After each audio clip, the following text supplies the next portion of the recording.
ساکنان دهه در شرق قرقیزستان به نشان اعتراض از حبس همدیه‌شان شهرهای محلی را بستند. آیبک سریبایف با اتهام شرکت در اعتراضهای پیشتر بازداشت شده است. سر از مهمه ساکنان دهات شرق قرقیزستان با طلب میلی‌گردانی کانی تیلوی قمتور که زیر نظارت شرکت سنتر گالدی کانادا قرار دارد، گرد همایی‌های اعتراضی تشکیل می‌کنند.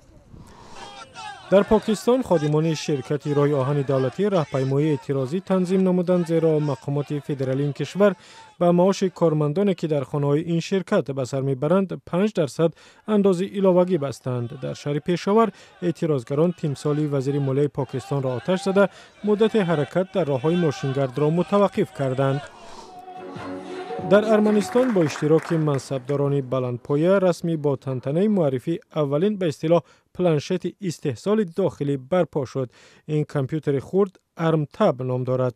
بعضی قسم‌های این پلانشت در تایوان و هنگ کنگ استهسال شدند، ولی نرم افزار آن ساختی ارمنستان است. در گرجستان و سروزیر سابق این کشور بیتزینا ایوانشویلی مؤسسه نوی غیر دولتی زیر رهبریش را که زیر عنوان ماکلک یا شهروند فعال بود معرفی نمود. با گفته ایوانشویلی این سازمان با هدف کمک به تحکیم رسانه‌های مستقل و اقتصاد تأسیس یافته است. ماه نوامبر سال گذشته ایوانشویلی منصب نخست وزیر گرجستان را کنار گذاشت و به فعالیت در بخش شهروندی روی آورد. در جمهوری بلاروس دیپلمات‌های آمریکایی، اوکراینی و شویتساریا در تجلیل غیررسمی زادروز تادeusz کاستیوشکا شرکت ورزیدند. نامبرده در عصر 18 بر ضد امپرای روسیه اسیان برداشته است. کاستیوشکا بعداً در جنگ انقلابی آمریکا هم نقش داشت.